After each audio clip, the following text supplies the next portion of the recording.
going on, people? What's happening? It's deadline day, and oh my god, I think this is the maddest deadline day that I can probably remember in a number of years. I actually can't remember the last time we've had a deadline day like this. I don't know, maybe if because the times have changed from, ending at 11 p.m. to now ending at 7 p.m. But I genuinely do not remember the last. I don't even want to call it chaotic. It's like structured chaos for me. It's really like structured chaos, because every time I refresh my feed, we get a here we go for someone in Europe right now. The Premier League are as active as ever. I was watching Sky Sports earlier. Obviously they do their deadline day coverage, but you guys know nowadays you get your news quicker online. You get your news quicker on Twitter, and David Ornstein from midnight, him and Fabrizio Romano going bar for bar with breaking news. And of course, I think the biggest conversation is Alexander Isak to Liverpool, but literally in the last hour, Mark Gahey is having his medical to join Liverpool as well. You got Nicholas Jackson on his way to Bayern Munich for a £14 million loan fee with a 50-something million obligation to buy. But guys, let's not kid ourselves. Manchester United have been getting active. They've been getting active in the window firstly, and on deadline day. Jadon Sancho, by the way, getting his third, I think, consecutive deadline day loan. I mean, 3 loan spells in 3 years is crazy. It's crazy. But Manchester United drew, I think, the better end of that stick. And we're going to talk about it in detail, but he's joining Aston Villa on loan. I mean, the biggest thing he didn't want to budge on was the wages, and it sounds like they are going to pay a majority of his wages. Antony finally gets his permanent move to Real Betis. And it seems like Ineos have been I think they've been keen on moving a lot of the bomb squad on a permanent basis. And if they can't get a permanent basis, then get a loan option that financially benefits Manchester United. And I think that's the case with both the package for Jadon Sancho and obviously the package for Marcus Rashford. But Antony gets his permanent move to Real Betis, and Manchester United will have a new goalkeeper on the block. Now, there is speculation about what that means for Andre Onana and Altay Bayindir. But of course, with the Premier League window closing today, the Turkish league and the Saudi league remains open after that. So Manchester United could still look to send some of their players to different parts of the world, but it just wouldn't be European leagues. And Andre Onana is already linked to a move to a Turkish team. So we're going to talk about that in detail. And then, of course, later on in the stream, we're going to talk about in detail just other things that are happening across the league. Because like I said, this is the busiest deadline day that I can remember in a long time. Chelsea are getting active, Liverpool are getting active, Nottingham Forest getting active, Aston Villa, Newcastle, you name it, Sunderland, Manchester United. I think Tottenham Hotspur signing Kolo Muani on loan. I feel like the only team I'm not really seeing much about is Arsenal. They might have, I think they're wrapping up one more centre back, and they might be done for the transfer window. But as always, we got so much to talk about, so make sure you guys hit the like button and be sure to subscribe as well if you're new here. We're about 200 subs off from the magic 18k number, so hopefully we'll be able to get there in due time. But as we approach the end of the transfer window, this is what it's looking like. Whoa, for Manchester United, how they could potentially end their transfer window. Matheus Cunha, Brian Mbeumo, Benjamin Sesko, San Lammens, and of course Diogo Leon. 5 players in for Manchester United for a total of about 220 million approximately. I'm not giving the exact number, guys. I'm just giving the approximation, but that's approximately how much Manchester United have spent on a whole new attack, a new goalkeeper, and a backup fullback. As mentioned in the chat, no midfielder. Kobbie Mainoo has been told that he will not be going anywhere on deadline day, which I'm sure is underwhelming for him, but is very key and important for Manchester United. But also with saying that Manchester United get some players out of the door. And you know what? I got to give a little bit of credit to Manchester United's structure and their ownership, because something that Man United have struggled with in the last number of windows for a long, long time was getting people out the door.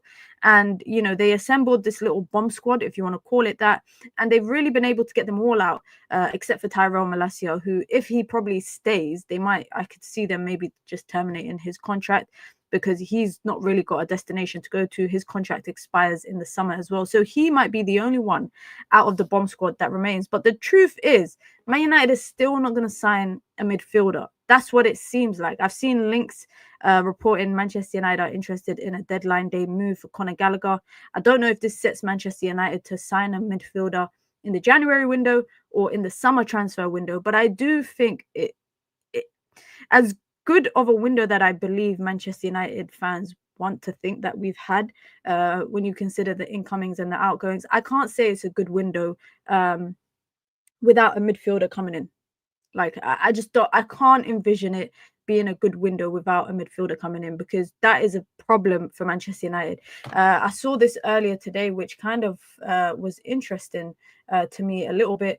This is who Manchester United have signed in midfield over the last decade or so. So they signed Fellaini, Herrera, Schneiderlin and Schweinsteiger, Pogba, Matic, Fred. We signed nobody in the 1920 season. We signed Van der Beek, then we signed nobody. Then we signed Eriksen and Casemiro, Amrabat, Ugarte, and then potentially this season we are signing nobody. So just in the last 7 years, three separate windows, we did not sign a midfielder. And you would assume that the fact that we've signed a midfielder in the last 3 windows, except for Amrabat because he was a loan, so even then I think it's kind of harsh to put him into that list. But if you're considering the fact that in the last 2 out of 3 windows Manchester United have signed multiple midfielders, Christian Eriksen ain't there anymore at Manchester United. Casemiro and Ugarte, I think, are of the same ilk in terms of the fact that they are they're meant to be that destroying midfielder.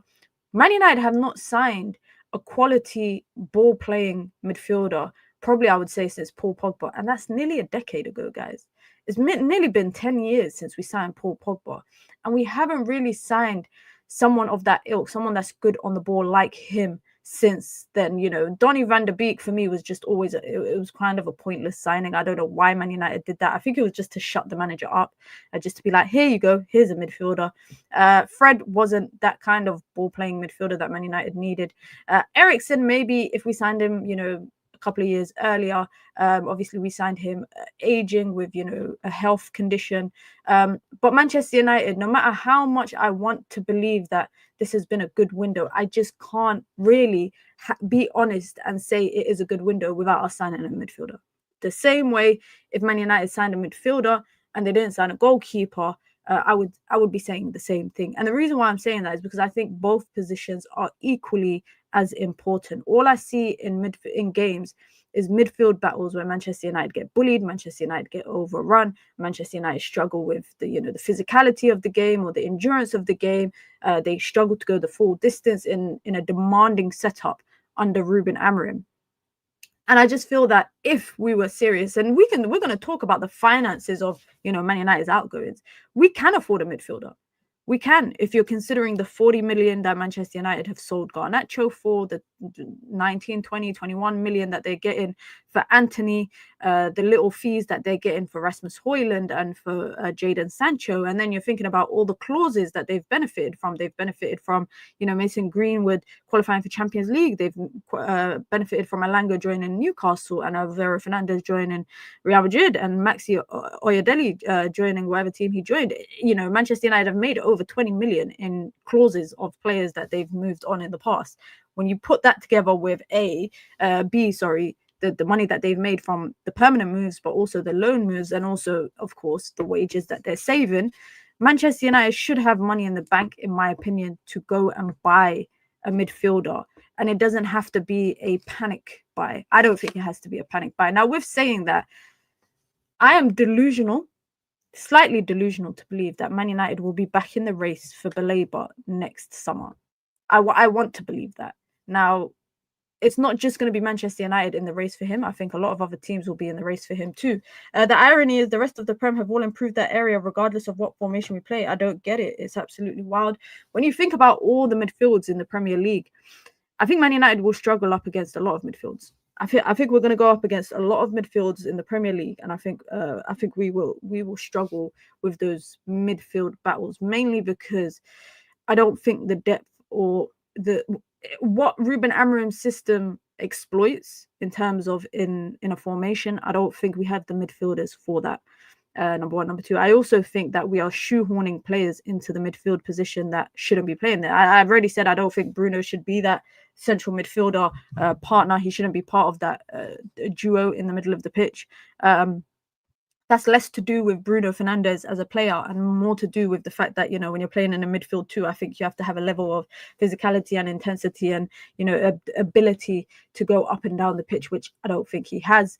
So as much as I think Man United have had a decent window, I still think, the lack of the midfielder is a bit negligent. I put out a tweet earlier today just asking people for their thoughts, of the transfer window. And I got a mix of responses. Some people were saying 6 out of 10.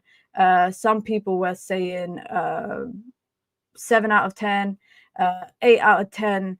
It was a mix and match of numbers. Like I'm seeing people say 4 out of 10. I'm seeing some people say 8 out of 10, 9 out of 10. Listen, the only transfer window I think is a 10 out of 10 in the Premier League is Liverpool's one. Nobody else's window is a 10 out of 10, and that's including Manchester United. You guys, if anybody genuinely believes Manchester United have had a 10 out of 10 window, then whatever you're on, let me know. Whatever you're on. Honestly speaking, it actually pains me to see this transfer window for Liverpool. We're going to talk about obviously Premier League teams later on into the stream, but let's start with the incomings. Let's start with the incomings because we got one incoming on deadline day, which we can talk about. We don't have to complain. Oh, Man United, you're not going to sign anyone. La di da di da. We got one incoming. We got one incoming, and it's been confirmed that Manchester United have agreed terms with Royal Antwerp for Lammens, the 23-year-old goalkeeper. Manchester United have brought him for about, I think it's around £18 million. Let's actually bring up the article here from David Ornstein and Laurie Whitwell, if my computer decides to let me pull it up. There you go. Manchester United agree a deal to sign Sen Lammens from Royal Antwerp. They agree a fee of 18 million plus 4 million euros in add-ons, which is about £2 million. And the 23-year-old has travelled to Manchester United, and he's actually taking part in his medical right now on a 5-year deal. The goalkeeper position had not been on the agenda for United unless Andre Onana was sold, but that changed in light of the opening weekend defeat by Arsenal. Now, I think Manchester United probably realised after the opening weekend that Manchester United were in dire need of a goalkeeper. Like I think the Burnley game confirmed it. I think the Grimsby game confirmed it. I think the opening weekend confirmed it in the Premier League. I think it all confirmed that Onana and Altay Bayindar are not of the level of what you would want your starting goalkeeper to have. Now, I just think, though, as fans, guys, let's be patient with the new goalkeeper, Lammens. Manchester United reportedly see him as a young, promising goalkeeper and preferred him over the more experienced options like Emi Martinez due to his age. Now, if you lot have been following, I think I would actually genuinely say the last 48 hours for Manchester United has been ridiculous, because I was seeing stuff about Antony, but I was also seeing the stuff about Emi Martinez. Now, Emi Martinez's agent, whoever his agent is, I actually don't know who he signed to, was pushing for that move to Manchester United. It was reported that Emi Martinez had notified Aston Villa. But the second that I saw Manchester United being reported that they had agreed terms with San Lammens, I kind of knew that Emi Martinez was off the table and it was not a move that was happening. Now, reportedly, the Emi Martinez deal fell through. And this is according to Fabrizio Romano. It's been reported that the deal fell through because Jadon Sancho would not accept a permanent move to Aston Villa. So as you guys know, Jadon Sancho has joined Aston Villa on a loan, where Aston Villa will be covering 80% of his wages. Manchester United wanted him to go there on a permanent move. he didn't want to. And I think it sounds like what Fabrizio Romano was reporting was that Manchester United and Aston Villa were in talks for a swap deal for the two players. In the end, Aston Villa opted for the loan option, and now Emi Martinez got to find himself a new future if it's away from Aston Villa. No one else, I think the only other teams you could probably look at is a move to the Turkish league with the transfer deadline approaching in the next couple of hours. But Manchester United have gone down this path of Lammens, and you know what, I genuinely think from the research that I've done on the goalkeeper, I think he's a great shot stopper, prevented a heap of number of goals. I think he actually, in David De Gea's season before Man United actually brought him, I think Sen Lammens has prevented more goals than David De Gea did at that year. And David De Gea at that time was, listed or discussed as this young prodigy of a goalkeeper. I also think it allows, by signing a young goalkeeper, 23 years old, it's really his first big move. I think it allows Manchester United to kind of mold him and shape him into the kind of goalkeeper that they might want him to be. If there's certain things that they want him to excel at, or there's certain things that they want him to do more of, I think it's easier to get that into a player like him than it is a more senior goalkeeper who's 29, 30, 31, because they're going to be kind of set in their ways. Low risk in terms of the transfer fee. 18 million pounds is not that expensive. 18 million is a lot of money, but in terms of football and in terms of transfer windows, and especially this transfer window, it's not that much money. Now, my only concern will be the expectation surrounding him. It will be the expectation surrounding him. I'm talking about being thrown in to that Manchester United kind of bubble of, you can't make errors, etc. I'll say one thing. When it's a younger player, me personally, I think I'm more forgiving as a fan when it's a younger player, because I don't anticipate them to make those make those errors throughout their career. I feel like it's teething pains, it's growing pains. Whereas with Onana, when we signed Onana and he was making the errors that he was in the Champions League, etc., I think we were just so overwhelmed with, number one, what we spent on him, and B, how experienced he was meant to be. I think that's why it was kind of set in stone that he wasn't going to work out at Manchester United. And that's not to say he's, the worst goalkeeper in the world, but we've definitely seen better goalkeepers in the Premier League, and we've seen better goalkeepers in Europe. But with Sen Lammens, I will say one thing: be patient with him, guys. I'm already seeing people discussing whether he's going to start against Manchester City, etc. Just be patient with the young goalkeeper, because playing in the Belgian league and playing in the Premier League is two different environments. The pressure is different, number one. Number two, the intensity is different. Number three, the only thing I will say that I've noticed from what I've read about him, or maybe what I've watched about him, is how restrictive he looks commanding his box from set pieces. It's always, it seems something small, but the eye test for me doesn't sit well with the way that he is from set pieces. But for me, it's like, you can't be worse than what Manchester United already have. Big up to Matthew with the super chat, says, I don't think Sesko and Lammens are Amorim signings. I mean, this conversation has been flying around about Sesko, about whether he's an Amorim signing, because obviously Amorim preferred Gyökeres. But I think Gyökeres, I don't think neither of them have really hit the ground running just yet in the Premier League. With saying that, I don't mind if Man United sign play. Look at Liverpool, for example. Yeah, this is a wild example, but Liverpool under Klopp, the recommendations and the requests that Klopp had and what they ended up signing was completely different. Mainly because I think Liverpool didn't trust his talent ID, but also they envisioned building a squad in a certain way, and it worked out for them in the end. They won a Premier League title, they won a Champions League title. They had some of the best players of the Liverpool era in the last decade in Sadio Mane and Bobby Firmino and Mohamed Salah and Virgil van Dijk, etc.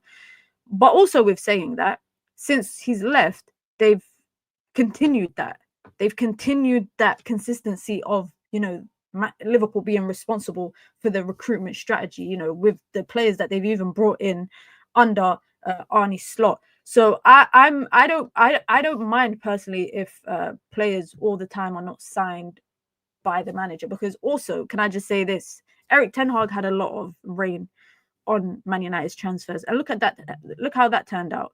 Half of the players that Man United have got rid of this window was brought under Erik ten Hag: Rasmus Højlund and Antony. Two of the players that have gone away. Garnacho was integrated by Erik ten Hag. Erik ten Hag himself sacked this morning after 2 games in charge in the Bundesliga. Still didn't win a game. But also, I think Bayer Leverkusen were harsh on him in sacking him because they got rid of 90% or near enough to 90% of their starters. But also, it wasn't just because of the results. They also sacked him apparently because of his communication behind closed doors, and players had been complaining about his communication style and just him as a person. So they took proactive steps. If Sen Lammens is a Man United signing and then Benjamin Sesko is a Manchester United signing, I too am okay with that, because yeah, I don't know. I just think that history has shown us that you don't always have to be a signing that's requested or a requirement from the manager. Let's actually talk about, whilst we're talking about players, I have to talk about this guy, man. This guy here, Jadon Sancho, is a funny guy. Honestly, he got his move. Even though it's a deadline day departure to Aston Villa, he got a move. One thing I will say, Aston Villa's window for me just seems all over the place. And I think signing Jadon Sancho on loan just sums up Aston Villa. He could have had a permanent move to Roma, could have had a permanent move to Chelsea, but he opted to not take a pay cut and force a move to somewhere that's going to pay him his full wages, or, you know, Man United cover some of it. And in the end, it's Aston Villa. Now, Aston Villa have agreed at 80% wage payment for him, and it could go up to 100% depending on certain deliverables. So I don't know if it's appearance related or if Aston Villa make Champions League, etc., etc. They could end up paying 100% of it. Manchester United will save a ton load of wages on him, but also Fabrizio reporting that Manchester United are expected to trigger his 1-year extension next summer. Now that's interesting to me, because I thought Manchester United would just try to part ways with him in the summer on a free. The worst thing you could do, I think, is trigger his extension next summer and nobody wants to buy him. Like right now, I feel like if that's the case and Man United do trigger his extension, they are betting and gambling on him having a good season at Aston Villa, and then they sell him maybe in January or sell him on a permanent next summer with 1 year. I would rather that this story just comes to an end. Honestly, I would rather the story just comes to an end with Jadon Sancho. Let him leave on a free next summer. Man United should just cut their losses, accept that it's a transfer that never worked out. Don't bother trying to cash in on whatever million, even if you get 2 million for him. Don't even waste your time trying to cash in on him. Let him go, and just accept that it's a transfer that didn't work out. And I see people talking about Jadon Sancho move, and I actually think he's worse than Alexis Sanchez. I think his transfer to Manchester United has turned out to be worse, because at least with Alexis Sanchez, Man United cut ties when they could, as soon as possible. If we cut ties with Jadon Sancho as soon as possible, he would have been gone after his second season at Manchester United. He would have been gone. Jadon Sancho, pound for pound, for me, is the worst signing in the last decade at Manchester United. Why? Because he came with a big expectation on his shoulders. Man United chased him for 12 months before we actually signed him. So, you know, the summer that we actually got him, we were actually meant to get him that summer before. We paid a load of money for him. I think exceeded the wage structure at Manchester United at the time, just for him to play less than 2 seasons at Manchester United. He's on his third loan spell at Manchester since joining Manchester United. This is now going to be his third loan spell. He's spent more time at other clubs than he has the number of seasons he's played for Manchester United. Just deep that, guys. Just deep that. He's played for free. Well, once he goes to Aston Villa, he would have paid. That would be his third team that he's played for on loan in a row. Has he even spent 3 seasons at Manchester United to be playing with 3 different clubs? No. I really think we should just accept that he has been the worst. Like, people trying to justify why Antony is a worse signing than him, or why Sanchez is a worse signing than him, or Di Maria is a worse signing than him. I'm sorry, nobody, and I mean nobody, does it for me like Jadon Sancho to Manchester United. Nobody does it for me. We haven't been paying his full wages for like 2.5 years out of his 5 years. Even if Man United haven't been paying his full wages, they've been paying half while he was at Chelsea. That's still a lot of money. That is still a lot of money. What's this? Whew. But yeah, that is still a lot of money. And I think we need to be honest with ourselves about how poor this move to Manchester United has worked out to be. This obsession that we have of trying to say, oh, this player wasn't that bad, this player is much worse. We can accept that they were all bad signings, number one, but we can also say that Jadon Sancho's time at Manchester United, I don't think he even scratched the surface of what he was meant to be. I don't even think he even scratched the surface of what he was meant to be. Forget about trying to recoup anything of that dude on that dude. With his attitude, we'd probably refuse to sell again in the future. I'll let the freedom fighter go once and for all. Those players got permanent moves and proper fees for us, including Antony. Yeah, we're going to get onto the Antony conversation in a bit on that as well. Big up to OJ, says at this point, just let him go for free. It's not worth the extension. Big up to Atro, says big up Mina. I have to give it to Ineos. They have been clearing the dead wood and getting in quality. Fair play to them. I can't wait to wind up Nuruddin today on the Straight Jacket podcast. Well, I'm going to wind him up so much when we talk about Ineos, because I know he's not going to give Ineos any sort of credit. But talking about Antony gets his move to Real Betis. Initially, Real Betis, I don't know if you guys remember the back and forth that's happened over the weekend, but he's gone on a permanent. I'm happy that it's not going to be another loan spell. Is he going to come back? Is he going to leave? Is Man United going to be able to sell him? 25 million euros is cheap. It's actually what Man United valued him at. Can you believe that? Before we paid 100 million euros for him, Man United were scouting him before we signed before Ten Hag joined Man United. And they valued Antony at 25 million euros. Eventually, he's gone for 25 million euros, but it's this time Man United selling him for that price. But obviously, Man United took a big hit. We took a big hit on the transfer valuation. And that is why they've agreed a 50% sell-on clause. And there's no termination payment to Antony by Manchester United, which is what was holding the move back over the weekend. Initially, they wanted a straight loan. Manchester United refused to budge on it, so shout out to them. And eventually they had to meet halfway, right at the borderline, if you guys get that joke. But a 25 million euro package plus a 50% sell-on clause, plus they're getting 200k a week off the wages, which I'm not one. I hate always talking about how much money Man United will save in wages, but they've saved quite a lot. I think this window with the players that they managed to get out the door. I'm talking about the Jadon Sancho. I'm talking about the Antony. I'm talking about the Marcus Rashford. Garnacho didn't really earn much at Man United, but they got a good fee for him. And of course, Rasmus Højlund, which we haven't seen an announcement yet on Rasmus Højlund, but he did get his little here we go a day or so ago. So we're waiting to see his announcement for Napoli. And I always say this, man, if there's one thing about Napoli and Conte, he loves to revive someone's Premier League career, man.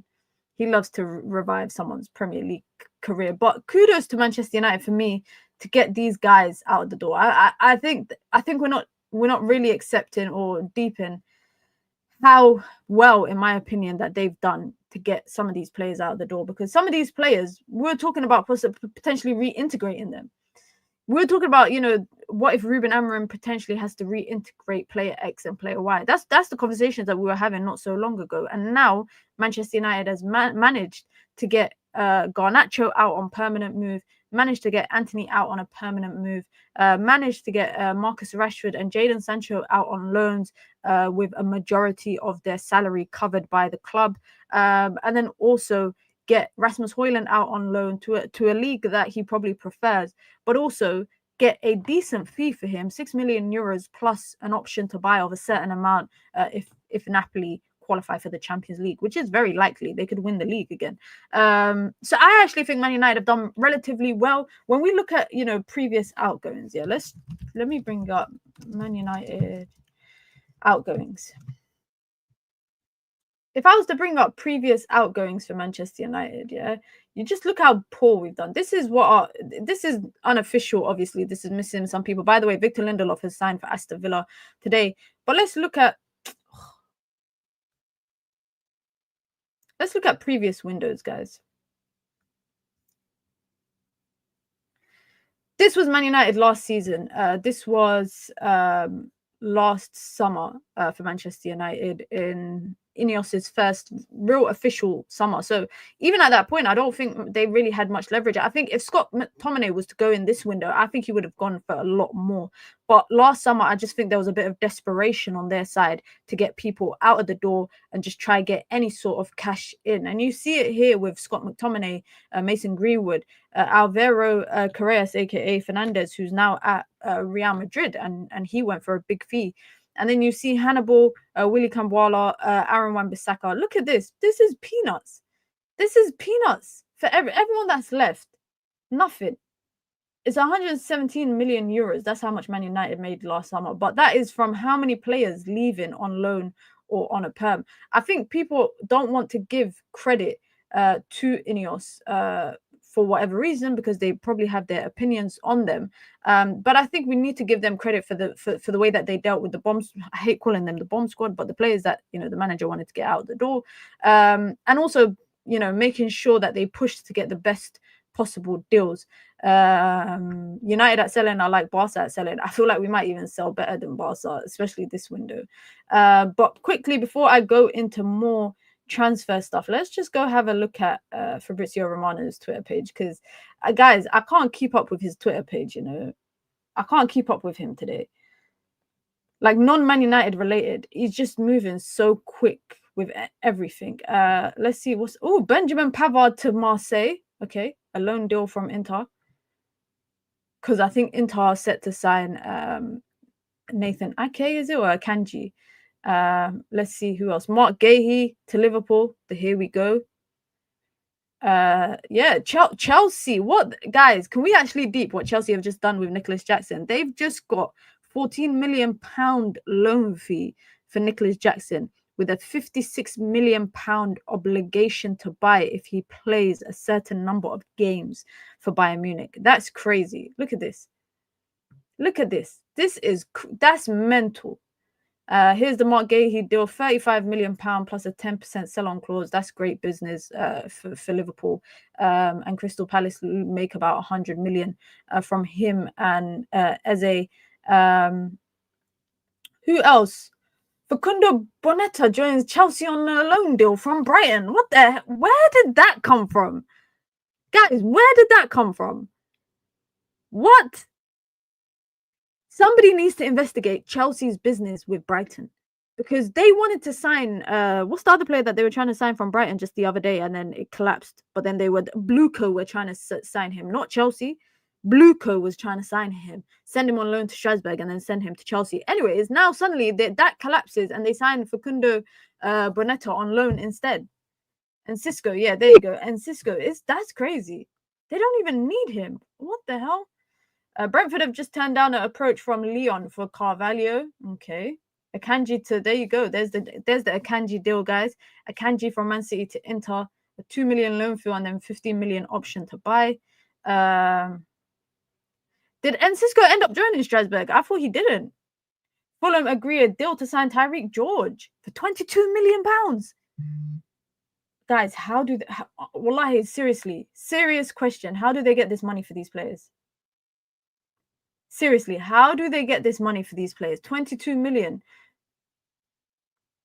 I didn't know Bluco signed Cisco, by the way. I thought that deal collapsed, guys. I actually thought that deal collapsed. Here you go. Victor Lindelof is back in the Premier League at Aston Villa. Good luck to him, man. Good luck to the Iceman. Understand Manchester United have informed Kobbie Mainoo of zero chance to leave today. The case is closed. Mainoo stays at United this season, despite his request to leave on loan. What else is there? But look at this guy. He's just repeating himself a lot of the time. Look at this. He's just Aston Villa signed. What? Where was I when this happened? Hold on. Where was I when this got announced 3 hours ago? What was I doing? I think I was busy then. But seriously, Aston Villa signed Harvey Elliott on loan with an obligation to buy. I actually rate Harvey Elliott. You know, I rate Curtis Jones as well. Aston Villa's transfer window is very odd. It seems a bit erratic and all over the place, guys. Am I the only one that thinks that it's a bit all over the place? Kolo Muani to Tottenham, that's crazy. 5 million loan fee for the season. That just came out of nowhere. But I think Dominic Solanke's injury might be bigger than what Spurs are making it out to be. Juve, I think, couldn't afford to buy him for how much PSG wanted to sign him for. Who else? This is so random, by the way, the Harvey Elliott move. The Harvey Elliott move is crazy. What else? What else are we missing? Fulham revive Raheem Sterling as talked. What? Yeah, I think Raheem Sterling should go to a team like Fulham, like a team like Brentford, them kind of places. I think that's where they should go. Reece Nelson to Brentford. Okay, not bad on loan. This guy, can I just say, yeah, him and his agent are actual clowns. Like, I don't want to call them that, but they're actually, the way that his agent was, the PR that Fabrizio Romano was pushing for him to join Manchester United, just for United to end up going with Lammens instead, is jokes. And all of that for, you know, your manager to be on TV yesterday refusing to talk about you leaving. That says a lot. Here we go for Lammens. Today's been busy, guys. Today has been such a crazy day for transfers. By the way, can we actually talk about this? Can we talk about the fact that Brentford got 55 million for Johan Wissa? Can we talk about the fact that Newcastle spent their Isaac money on 2 strikers? By the way, I'm all for this 2-man striker partnership that people are bringing back to the Premiership. Please bring it back. Please bring it back. It gives me prime Barclays memories when I see teams playing with 2 strikers. And it seems like Newcastle going down that route as well. But 55 million for a player that they made 125 million, by the way, from Mbeumo and Wissa, who were both they had 1 year left on their deals. With both of them had options as well to pick up. But again, 125 million for their 2 players is good. But this for me is the craziest. I need to put it on the full screen. Well, I have to put this on the full screen.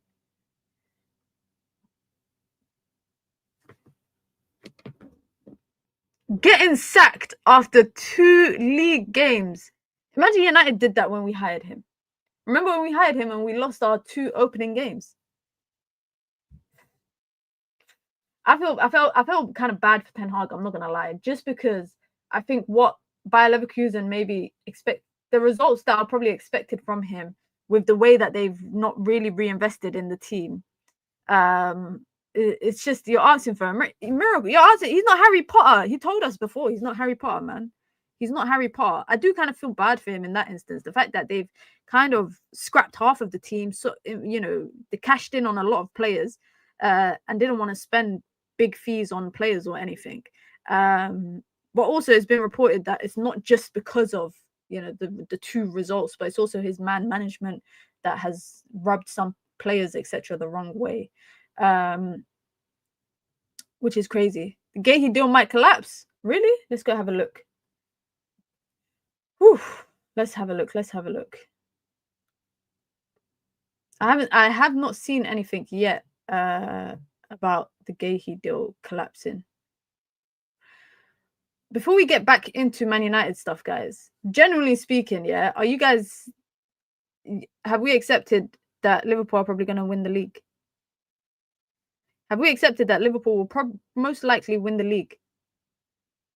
If I'm being honest, I think Liverpool have had the best. If they get Mark Gahey in, or even if they don't get Mark Gahey in, I think regardless of whether they get him in or not, I think they've had one of the best transfer windows that I've seen in the Premier League since Chelsea back in 2004. What was the year that Chelsea brought in Czech Robin? What was that window? Was it the 2004? Czech joined in January, but yeah, summer 2004 window is when I think Chelsea had a crazy window. I think they brought in Carvalho. I think they brought in bare people.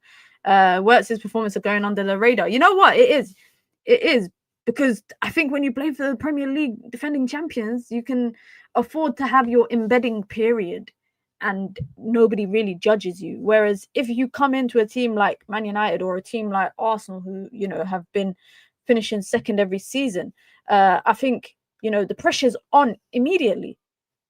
But Florian Wirtz also, I will say, has played against some of the most. I don't think they're going to come up. Florian Wirtz for the next couple of games after the international break. I don't think he's coming up against more intense midfields than the ones that he's played so far. Newcastle, Arsenal, who's the other team? Bournemouth they played.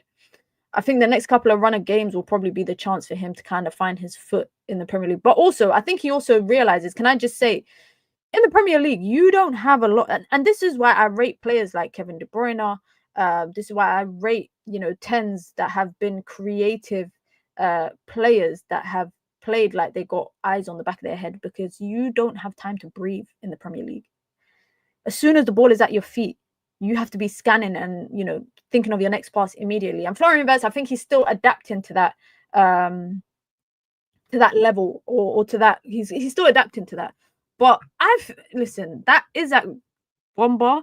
It made me laugh when I saw it, yeah, because I just thought, wow. Firstly, Liverpool took Ekitike from Newcastle, and then they came on deadline day and took their striker. Do you know how rude that is? That's lunchtime bully vibes.